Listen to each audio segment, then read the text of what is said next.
So, good evening, everyone, students and all of our followers who are watching us live on Facebook.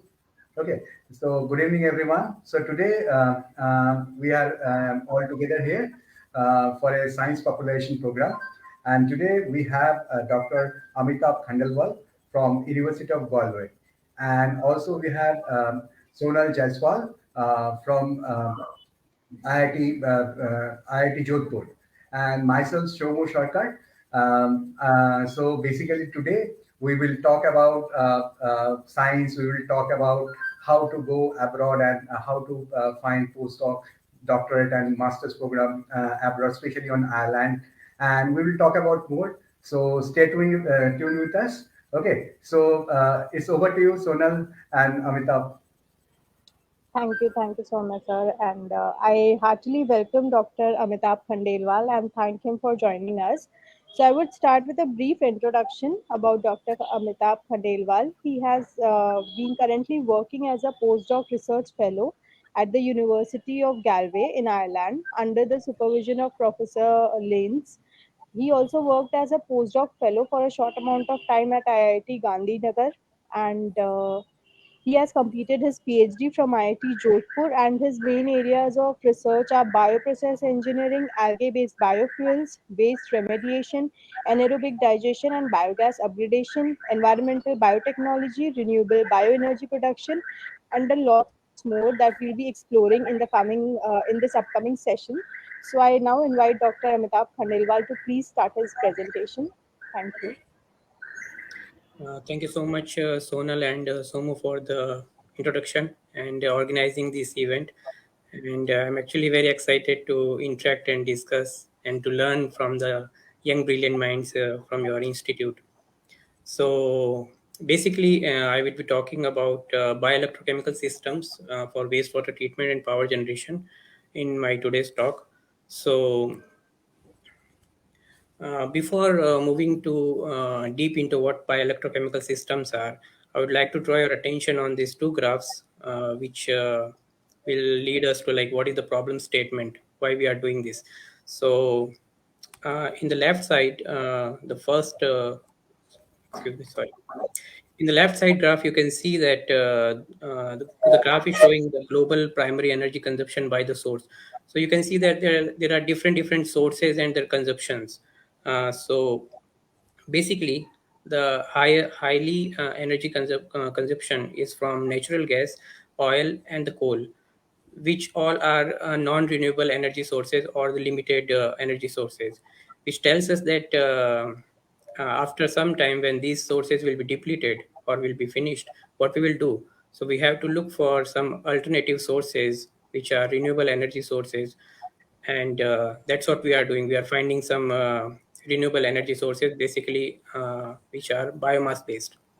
And the second graph is showing us the levels of CO2 around the world from last 120 years. And you can see that the levels is uh, they are exponentially increasing.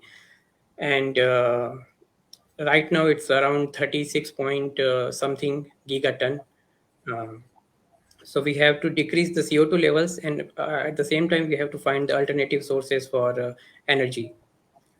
So now this comes to bioelectrochemical systems. So there are various type of bioelectrochemical systems, but I will be particularly focusing on microbial fuel cell because this is what I have done my PhD on. So basically, a microbial fuel cell is comprised of three components. First is anodic chamber, second one is cathodic chamber, and the middle part is called proton exchange membrane or cation exchange membrane. In the anodic chamber, we fill organic matter or wastewater and some bacteria. These bacteria are special kind of bacteria. We call them exoelectrogenic bacteria. These bacteria oxidize the organic matter, and because of this oxidation reaction, there is a occurrence of carbon dioxide and electrons. These electrons travels through an external circuit. You can see. I will check for the pointer if I can have here. I can't have pointer here. Sorry. So you have to follow me my words and the diagram then. So these electrons travel through an external circuit and goes to the cathodic chamber. if you can follow in the diagram. So in the cathodic chamber, there are some electron acceptors. Normally it is oxygen, and they are accepted by oxygen. And because of this redox reaction, our circuit get completed, and we get a small amount of bioelectricity. So what we have done here, we have oxidized the organic matter which was present in the wastewater. So in a way, we have treated wastewater, and at the same time, we have recovered the energy hidden in the wastewater in the form of bioelectricity from this device. So if you look at the anodic reaction, there is an oxidation of this organic substrate, and the CO2 and proton and electron emerges from this reaction. And in the cathodic reaction, these electrons are captured by oxygen or any other electron acceptor, and they forms water. The theoretical value of these reactions are given in the equation, but all these are theoretical values. When you practically apply this concept, there are a lot of losses, and because of those losses, we don't get this much of voltage. So the maximum theoretical voltage is 1.24 volt, which is I have shown in the diagram. So I have talked about this special kind of bacteria, which I termed as exoelectrogenic bacteria. Now, what are these exoelectrogenic bacteria? These bacteria are capable of transferring electron outside of their cell, which is not found in the common bacteria. So how do they do it? There are three type of mechanism proposed for this phenomena. The first one is, if you can look at the right side of the diagram, the first one is direct electron transfer. In this mechanism, bacteria directly transfer their electron from their cell to the electrode surface. And in the second type of mechanism, bacteria form some kind of tubes or appendages. We call them pili. And because of this pili or tunnel, they transfer their electron from cells to the electrode. And the third type of mechanism is using of some kind of mediator or shuttles. Normally, these can be NADH2 or FADH2, and bacteria use this shuttle or vectors to transfer their electrons. So what can be the source of oxygen?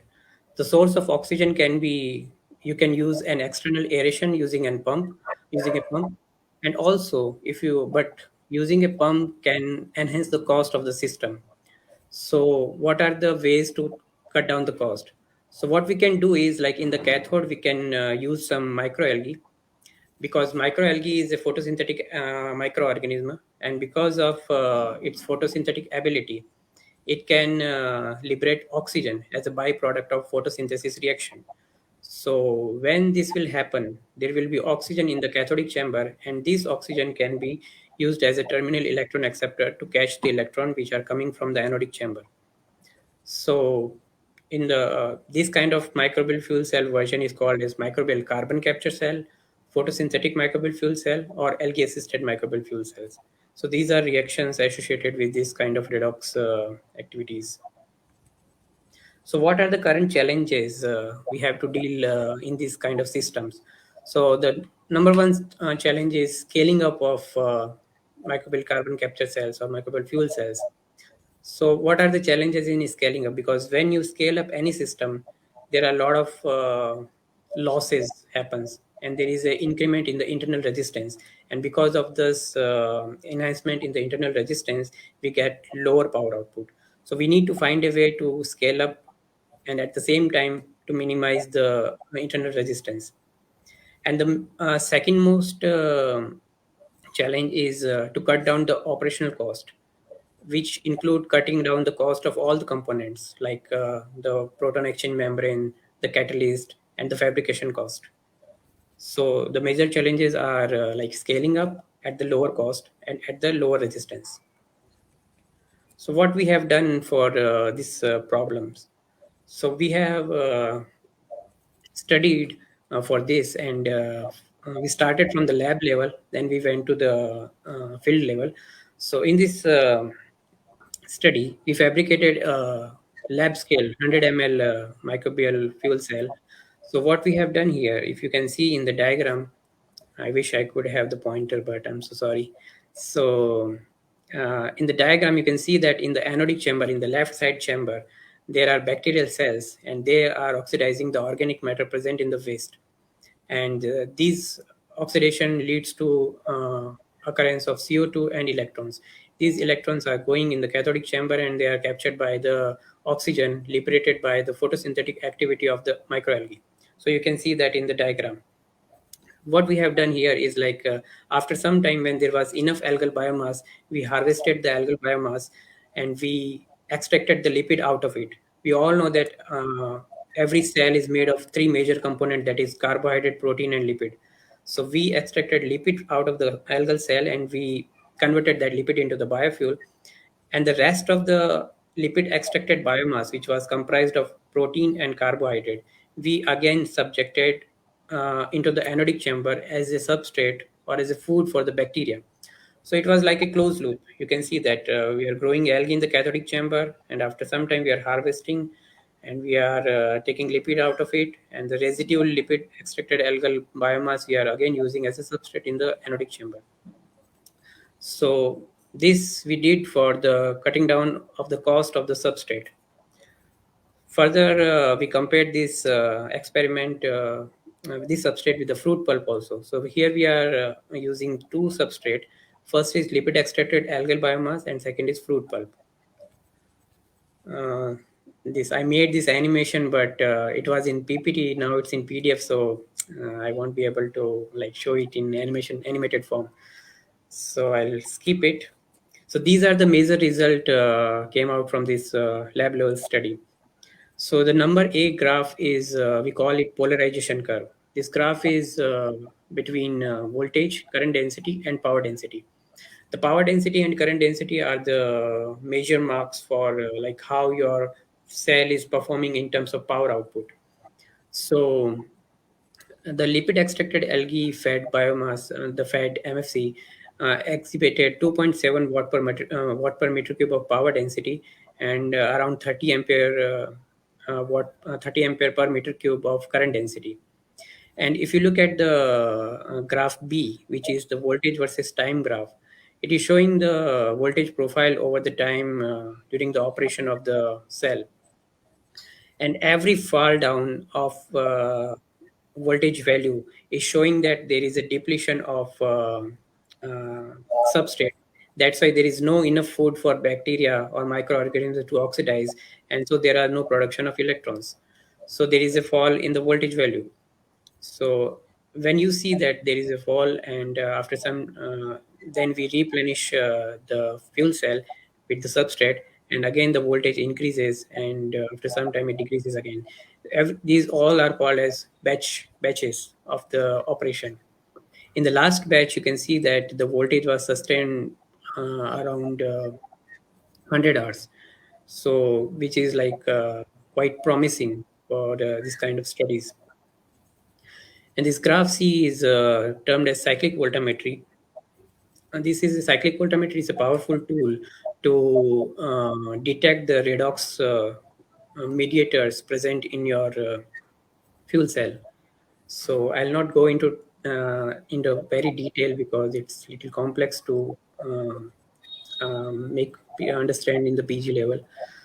So I'll just skip to the graph D. The graph D is like what is the algal growth profile.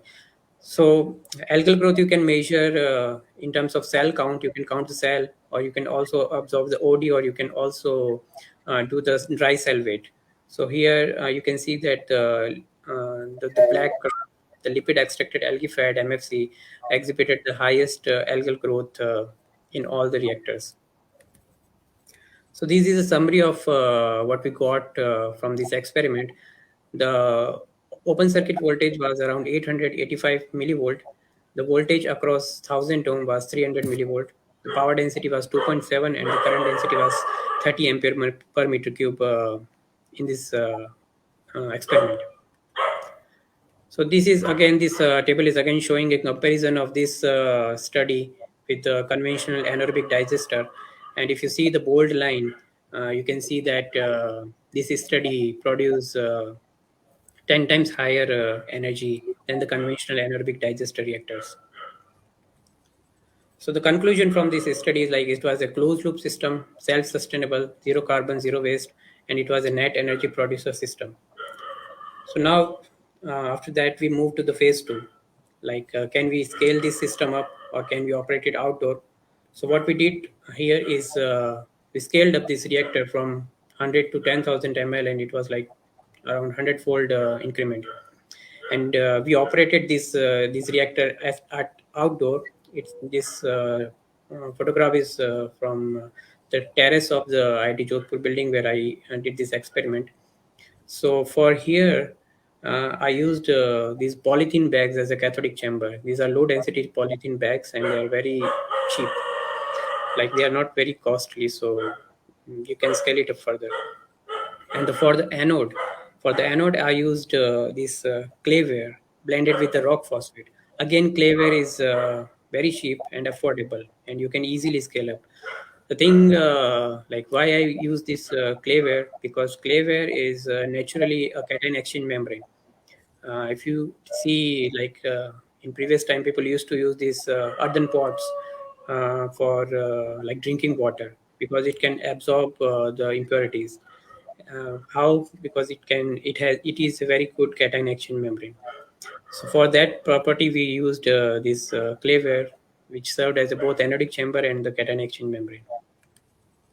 So we just blended this rock phosphate in the clay in different uh, proportion, mainly 5% and 10%, and then we made these kind of claywares, which we used as anodic chamber. So these are the result which we obtained from this scaled up study. So I'll just go to the tables where you can easily compare. So the top table is showing the parameters and the result from different MFCs. So we use two blending percentage. One is 5% and other is 10%. So 5% rock phosphate was blended in the clay, and the 10% rock phosphate was blended in the clay. And in the last column, there was no blending; it was purely a clayware. So if you look into the result, when it comes to electrical output, the clayware MFC produced higher power density, that was around 1.2 watt per meter cube. But when it comes to the algal biomass, the 5% rock phosphate blended MFC exhibited highest algal biomass production, that was around 4.6 gram per liter.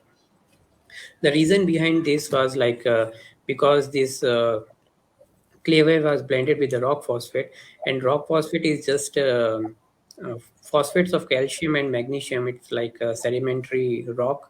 So during the operation, there was slow release of phosphate in the cathodic chamber from this clayware. So because of that extra phosphate, algae grew higher than the other reactors. If we look at the energy profile from all of these reactors, you can see that since this 5% rock phosphate MFC exhibited highest algal biomass production, and because of that, we obtained highest energy recovery, and that was around 11.53 kilowatt hour per meter cube.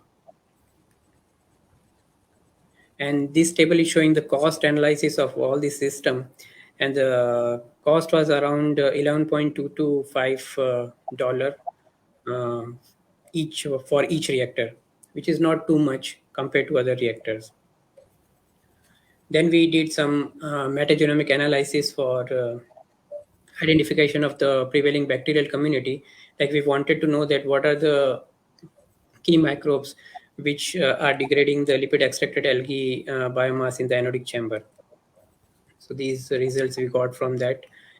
So the major genus from these was Alkaliflexus, Alicycliples, Geobacter, and these are known exoelectrogenic bacteria. And when we looked into the literature, we found out that they are known for degrading very high complex molecules. Since lipid extracted algae biomass is also a very highly complex molecule, so our finding was in the alignment of the literature.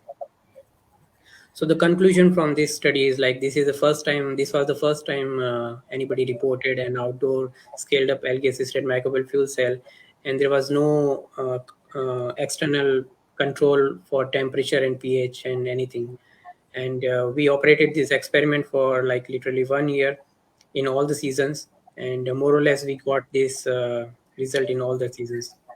So it was a like it's a nice study in the outdoor, and in the outdoor environment. It was a nice study for scaled up purpose also. And then I went to Ireland, and there was in Ireland I was given this new research area of anaerobic digestion, biogas production, and biogas upgradation. I'll just briefly explain what these things are. So anaerobic digester is just a tank where you fill all the waste like manure, wastewater biosolid, food waste, or any other organics, and you use some bacteria, and those bacteria degrades these organic waste, and because of that degradation reaction, we get methane, and methane is a like very highly energetic or like so the 1 meter cube of methane is equals to 10 kilowatt hour of energy, which is a like a very high value. But the problem in the anaerobic digester and biogas production is like when there is a production of biogas, there is a lot of impurities along with the methane. For example, if there is methane, like methane would be like around 40 to 80%, and along with methane there would be CO2 15 to 60%, very high, H2S 5 ppm to 2%. The problem with these impurities like they decreases the calorific value of the methane, and for H2S it's highly corrosive. So if you use this kind of methane as a fuel in some kind of engines, so because of the presence of H2S, it will corrode the engine pipes and the machinery inside the pump. So before taking this methane into the real application, it's mandatory to remove all these impurities. So my job was to upgrade this biogas. So what I did, like I used again the bioelectrochemical system. And before that, we will look into the other technologies for biogas upgradation. So there are a lot of technologies available for this kind of purpose, like physiochemical reactions, biological methods, and other technologies. But the problem with all the other technologies is like they are very highly costly and they are in energy intensive. So because of that, we can't actually use these technologies in scaled up or at industrial level. So we employed the bioelectrochemical system for this purpose, and we try to remove these impurities at the affordable price. So what we did is like our XP planned our experiment first in the dissolved form of sulfide and carbonate. So this is the reactor which I used for this experiment. The anode electrode I used graphite electrode, and the cathode was also graphite. The membrane here again I used clay membrane, and the wire was titanium wire. The volume for the anodic chamber was 8.7 liter, and the cathodic chamber was 7 liter.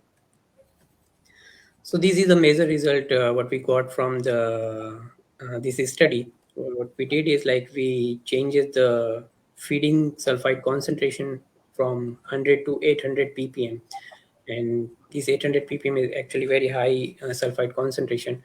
So if you look at this graph, you can see that at lower concentration of sulfide, 100, 200, or 300 ppm, the voltage was very short-lived, and it rose up and it dropped down immediately within few hours, like maximum 1 day. So which shows that the microorganisms were able to remove this sulfide quickly. However, if you look at the higher sulfide concentration like 400 and 600 or 800 ppm, so the voltage was long-lived, which means that bacteria were taking longer time to remove it. So if you see the HRT here, HRT is hydraulic retention time, like which says like the amount of time for which a substrate is resided in a reactor. So for 800 ppm, the HRT was like around 8 to 9 days, which is very high. So like we are still in process to make this reactor more efficient, but for now these are the results. These all are published studies, so I'm showing you this. So these are the voltage and power output from this study. If you look at the power output at 400 ppm, we got the highest power density and the current density. And in the cathodic chamber, we were using this carbonate as a source of CO2, and we were measuring that carbonate in terms of total alkalinity, and it was around 58.34% removal. So these are the result obtained so far from this study, and we found that at 400 ppm we got the highest power density, which means the bacteria were most acclimatized to this concentration. Below this and beyond this, they were like unable to process, especially at the beyond, like at the higher concentration. These concentration were acting as a toxic substrate for the bacteria. So the conclusion from this study is like the system was successfully removed sulfide up to 800 ppm, and the highest power performance was at 400 ppm. And these are some of example of scaled up studies happening around the globe for this kind of bioelectrochemical system. In the left side, you can see that there are two pictures. Actually, it's a P power urinal. This study was done by Professor Aeropoulos from United Kingdom, and they developed this P power urinal where you can go and urinate, and that urine will be used as to produce some amount of power output. So they used a lot of modules like 15, 15, 18, 18. Each module is having a n number of microbial fuel cell in a combination of series and parallel. So because of that, they produced electricity, and they were able to uh, glow some LED lights, which they used in some. There was some musical festival, and that was powered by this P power urinal. So this is the first, how to say, commercialized or a real field application of this microbial fuel cell. And in the right side, there is some, you can see this hexagonal reactor. This is a bioelectrical toilet. It's situated in IIT Kharagpur. It's of 720 liter, and there are 6 microbial fuel cells. They are attached to each other. So each of microbial fuel cell is 120 liters. So there are total volume is 720 liter, and they were able to remove like 87% of COD, and they attained a power output of 61 milliwatt. So what this bioelectric toilet is doing, it's like it is treating urine and all the sewage from the like area wherever it's connected from. This standing reactor is the storage unit, and from that effluent comes to this reactor, and then this get treated. So this was all, and I want to acknowledge my mentor from IIT Jodhpur, Professor Minu Chabda, and Professor Pete Lenz from University of Galway, Science Foundation of Ireland for paying my salaries on time, and University of Galway. And as I discussed with you, Somu, that I will include this in my slide. So currently for the biology student, there are two types of programs, and there are two types of colleges in at University of Galway. The one is College of Medicine, Nursing and Health Sciences, and the other one is College of Science and Engineering. For this College of Medicine, Nursing and Health Sciences, they are basically for medical background people. But if you are interested in some courses, you can join. And for College of Science and Engineering, you will find the regular courses what we do here.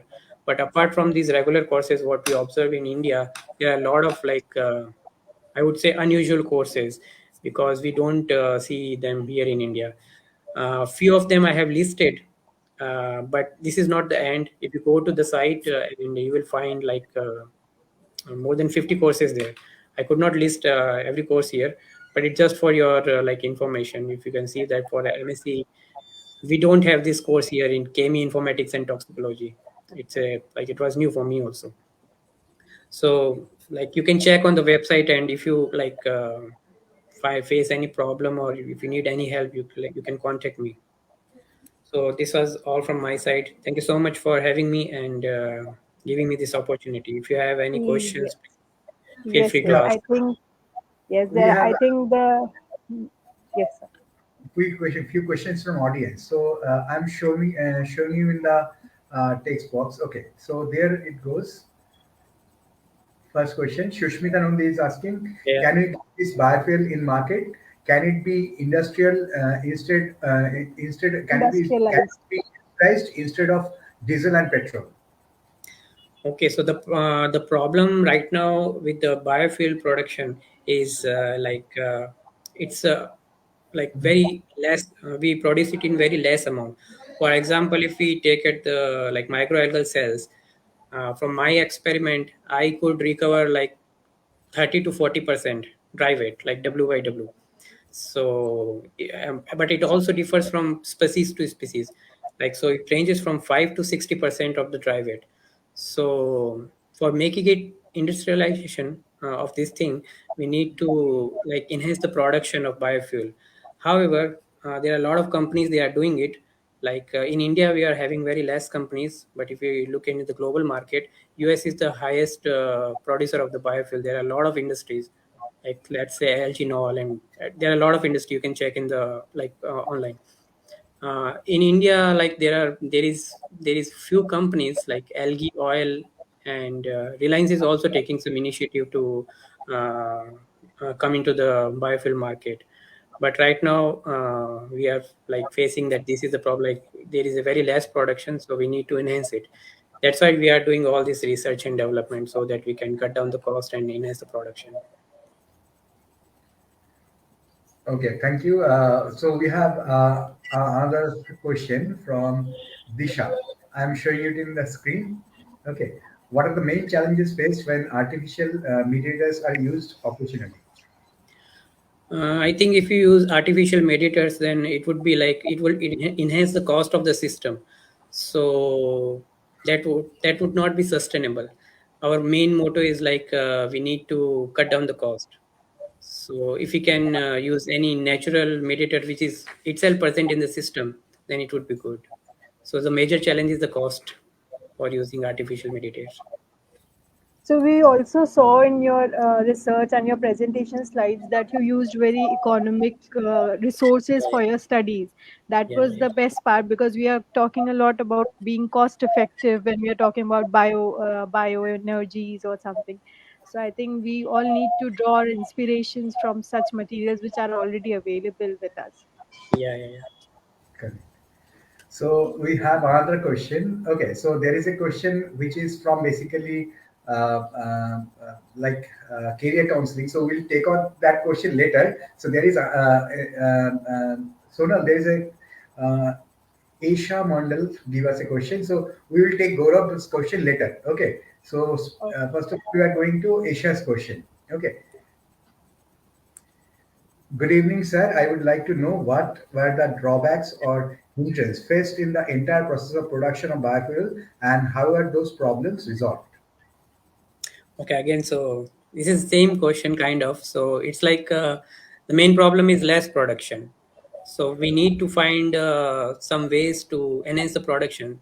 People are doing actually some work in this direction, like they are doing some genetical engineering or genetic modification in the microalgal cells to make them produce more lipid, and instead of protein and carbohydrate, so they are redirecting the cell metabolism towards the lipid production. So if we can enhance the production, then we can resolve this problem. So right now the main drawback is like very less production. Okay, thank you. So there is another question. So this is basically a career counseling. Sir, I'm a student of microbiology. In which field of biology there is scope in Ireland and what research is going on? Okay.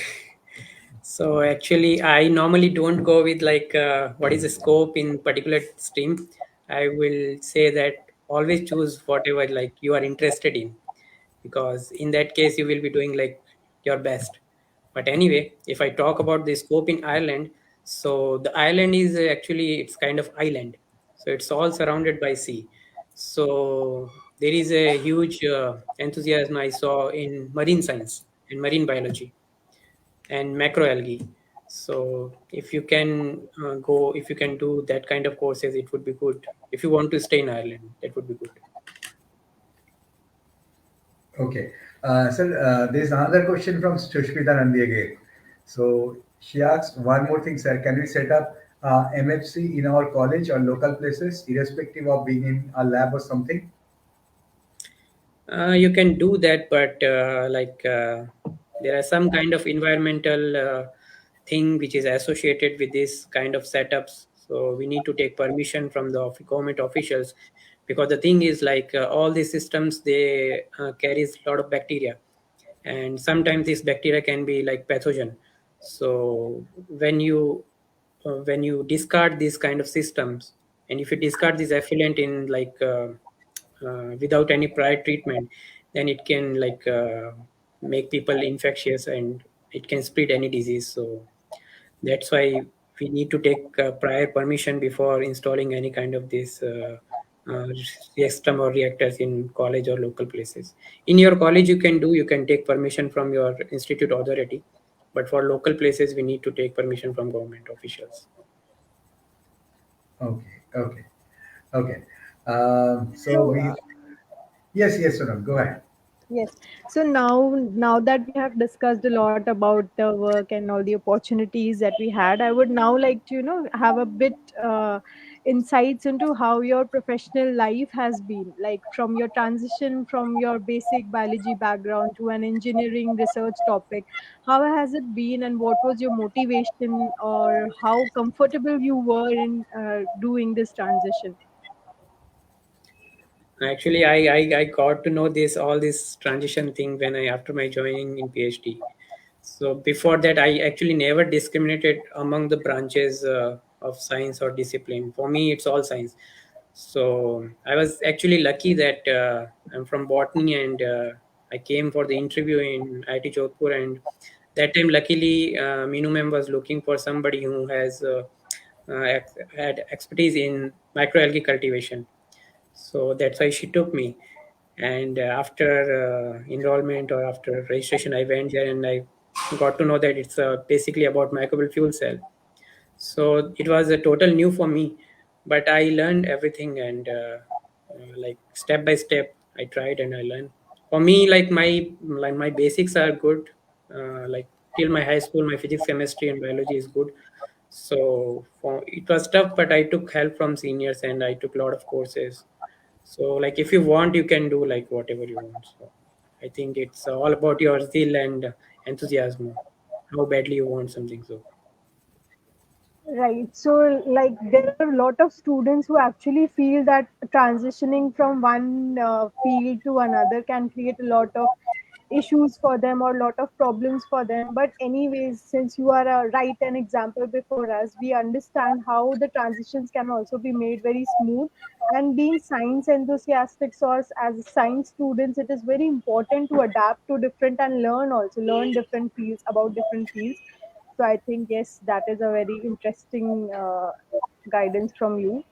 And I yeah. would now also like to ask, like, what are the opportunities for biology, like basics biology students in the industries? Like, in you have a lot of expertise in different areas where you are doing bioremediation, bioprocesses. So, in broadly or in narrowed way, what are the different opportunities that a basic biology student can have in the field of industrial applications?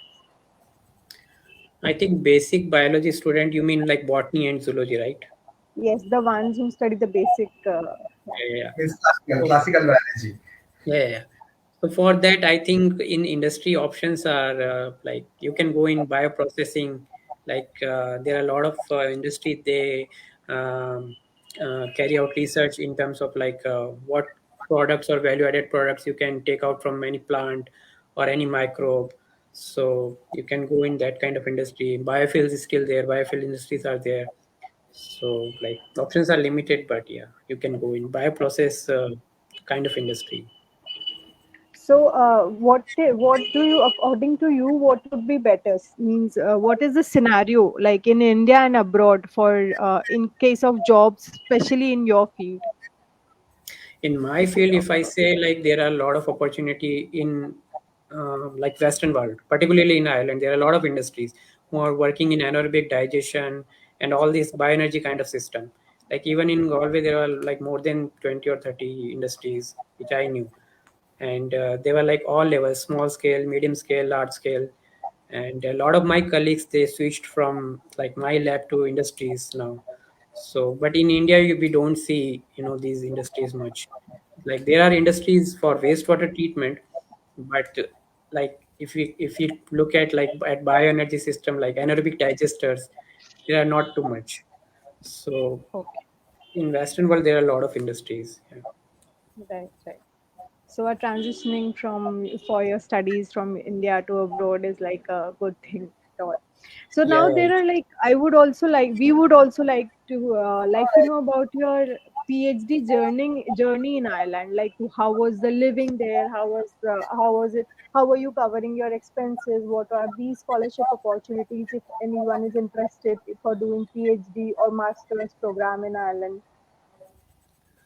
cost of living in Ireland is actually very expensive. It's like one of the most expensive countries in the world.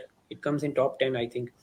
So, but they pay you enough for surviving. Like I think by PhD student gets around 1,500 to 1,800 euros per month, and out of that, you can like 1,000 euro will be go directly to your rent, and the residual thing like you can survive in 200 or 300 euro per month. For postdoc, it's like it's a different thing because for postdoc you get like a little higher amount. So for postdocs it won't be any problem, but for PhDs they have to like a bit careful about the expenses. But I think 1,500 is enough for living. So there might be certain funding opportunities or scholarships which the students might avail apart Yeah. from There are a lot of this post. scholarship for both MScs and PhDs.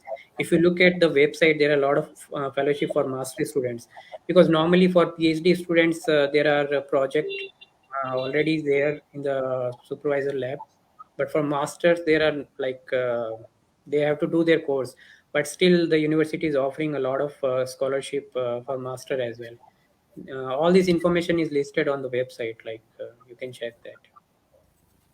Okay. So were there any specific difficulties that you faced as an Indian student studying abroad in Ireland or surviving there, living there, seasonal differences, weather differences, food differences? For me, the initial days were like hell because of the food. Because like I normally don't cook, but when I went there, I had to cook. So this is the major thing, because you can't buy and order food all the time because it's very expensive there. And apart from this thing, people are very nice there. They are very kind and they are very helpful. So I think it should be okay. And after 1 or 2 months, I met very good people. They were like cooking for me, and I was washing utensils in return. So for me, it was nice. Yes. So it's like a give and take kind of survivalship that we Yeah, have it was here. like friendship. Even if I don't do, there was no mandatory thing. But the Yeah, yeah, point I right, right, always like, people are very good. People are nice. right. So, like you did your PhD from a premier institute, then you went abroad for your further higher postdoc research studies. So, did you means what conclusion would you draw? Like, if someone wants to, because this mindset we Indian students have this mindset that going outside will is very important. Like, it is considered very essential in our minds that we should go definitely should go outside for our further studies and all. What is your viewpoint on this aspect? Like, is it very very important to complete our higher studies from outside abroad, or are there equal opportunities in India as well? Like I won't say that it's like very very mandatory. Like there is nothing like mandatory, but like if you are really enthusiastic about learning, then I think you should go to 2 to 3 places to learn, because like wherever you go, you get a different perspective and you get to work with different people.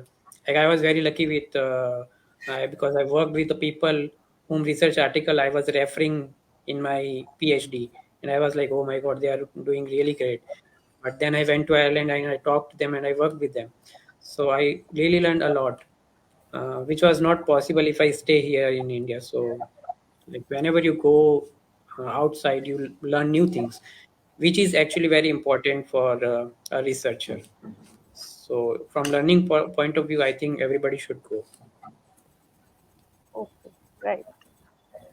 So, especially talking about coming back to your research a bit. So, when we are talking about all the processes, bio processes using bio cells as energy production units, like what are the, if I would like to ask, what are the extra benefits that we would get apart from utilizing these processes, especially in a country, like very populated country like India?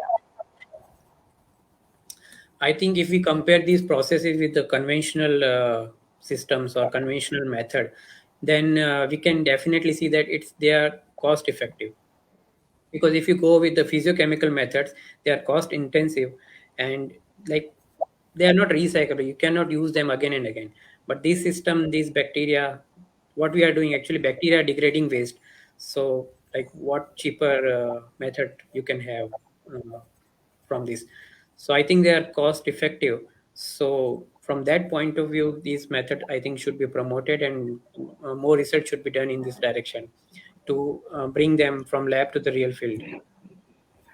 So if we compare it in percentages, like from the conventional method, these new methods that are coming up, how much efficient do you think these new methods are developing? Is it still in the development phase, or do we or have we reached certain milestone where we can say that yes, these are like quite blooming kind of? I think certain studies have actually reached some milestone, and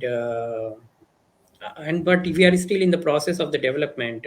Like we are not on that stage. Like we can introduce the system to the, we can replace the conventional system like entirely, but we are still in process. For example, like when I was in IIT Gandhinagar, I was given a task to treat the raw textile wastewater, and raw textile wastewater is like it's having a lot of dyes which are harmful, and there are soap, metals, and like a lot of things.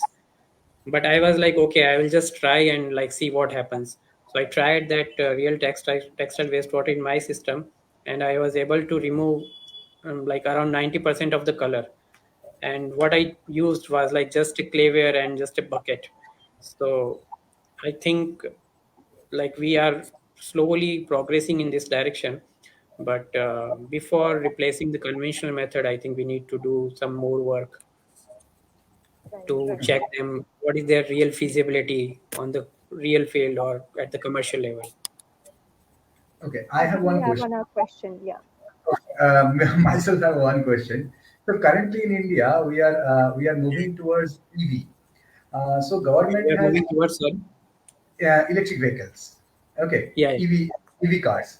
So yeah, yeah, basically, yeah. government has introduced 20% ethanol. So now, from now on, I think from July now on, all the petrol engine will be tuned so that they can combust. They can do combustion with 80% petrol and 20% ethanol.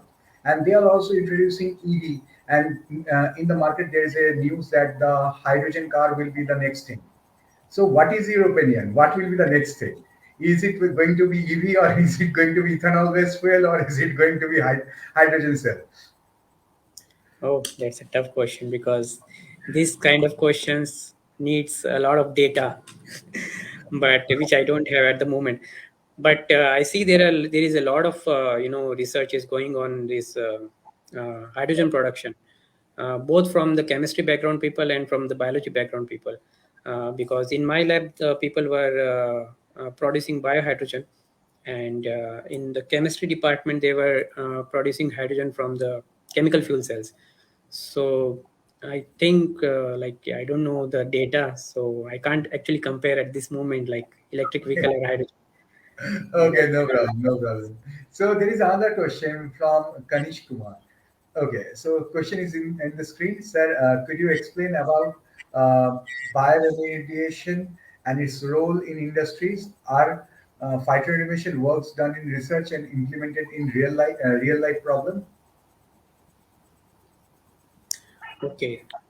So there are a lot of industries actually working in the bioremediation, basically wastewater treatment and waste remediation using these biological approaches. But for phytoremediation, I don't actually know any industry which is working. I didn't come across any industry which is mainly focused on phytoremediation. But phytoremediation is a very nice technique also.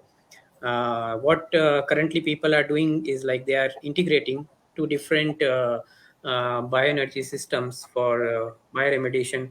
Let's say microbial fuel cell and wetland system. So, like wetland system is also kind of phytoremediation. So, when you do this integration, there is an enhancement in the bioremediation percentage. So, but phytoremediation industry at this moment, I don't know anything for this. But there are industries in bioremediation for sure. Okay. Uh, Sonal, you have any questions? Sorry. Sonal, do you have any question? I was like, No, no. I think we are done for the session, and I would especially thank Dr. AMITAP KHANDELWAL for being with us and sharing such insightful and knowledgeable session with the students. This is a very kind of very nice area that students might be interested in, Yeah. and they might also reach out to you for further queries. So we Sure. would Sure. also Sure. request if they have any queries, you would be able to guide them. And Sure. Sure. yes, it has been a very interesting session, I think. Sure. Thank you Thank you so so much. much for this for giving me this opportunity. Thanks a lot. and one more thing, I was special interested here. So Dr. Amitabh Khandelwal did his BSc in botany, and then he has moved to the industrial application of this kind. So it's a great inspiration for classical biology students who basically have taken botany and zoology, means plant science and animal science, in their graduation. So you can also aspire be like this. So you can also move to industries and this kind of field. Okay, so thank you, Dr. Amitabh. Thank you for being with us. So, and viewers, thank you everyone, and all of our followers, thank you everyone for your support and love. So, this is all from here today. So, see you tomorrow. Okay, thank you. Bye. Bye. Bye.